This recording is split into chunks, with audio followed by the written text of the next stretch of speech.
Hey people, let's start learning for earning. On one end of the spectrum, you have massive electric motors driving heavy industrial assembly lines.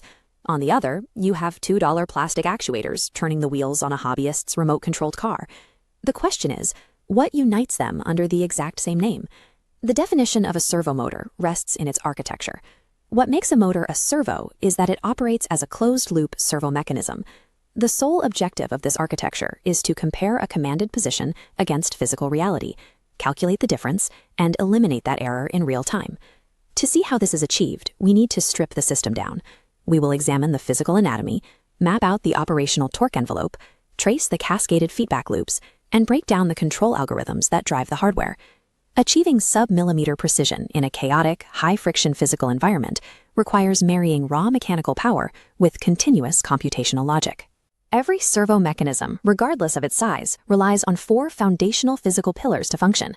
Looking closely at this diagram of a hobby servo, we can identify them: the actuator, which is the motor itself, a gearbox to translate speed into torque, a feedback sensor, like a potentiometer, to track position, and a control circuit to process the signals.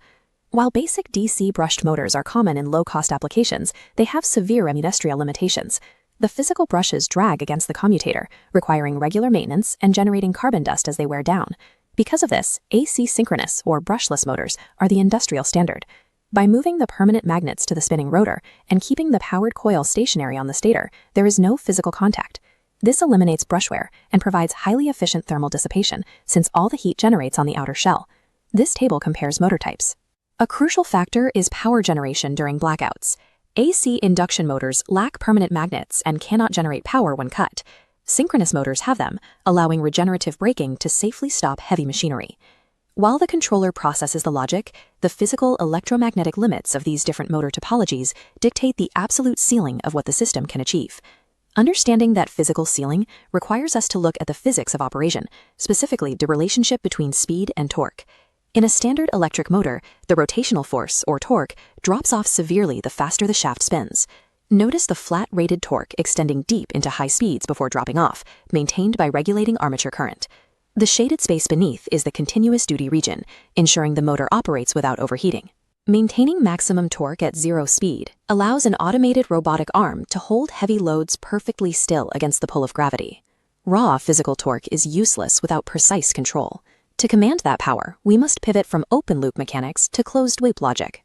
This diagram maps out the most basic closed-loop calculation. The system compares a command value against a current value, and the difference between the two is the error. The system continuously calculates to minimize that error.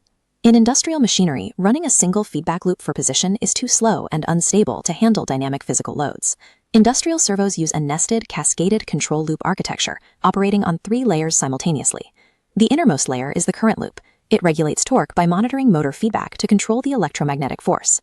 This current loop applies space vector pulse width modulation. It outputs rapid switching instructions to fire 6 transistors inside a full bridge inverter, controlling exact voltage. Stepping out, the middle speed loop calculates velocity from encoder pulses, feeding into the torque command. The outermost position loop takes primary target coordinates to dictate exact shaft angles. True automation precision requires the real-time harmony of managing these cascading scales of position, speed, and force simultaneously. Knowing the structure of the loops leads to the next question: how does the controller actually translate that calculated error into a physical electrical command? This graphic shows pulse width modulation. A 1 millisecond pulse sets the arm to 0 degrees, a 1.5 millisecond pulse moves it to 90 degrees, and a 2 millisecond pulse drives it to 180 degrees. Industrial loads fluctuate rapidly, requiring continuous, dynamic mathematical correction. This is governed by the PID, or proportional integral derivative algorithm. In this model, the proportional term paps first, driving the motor harder the further it is from the target line.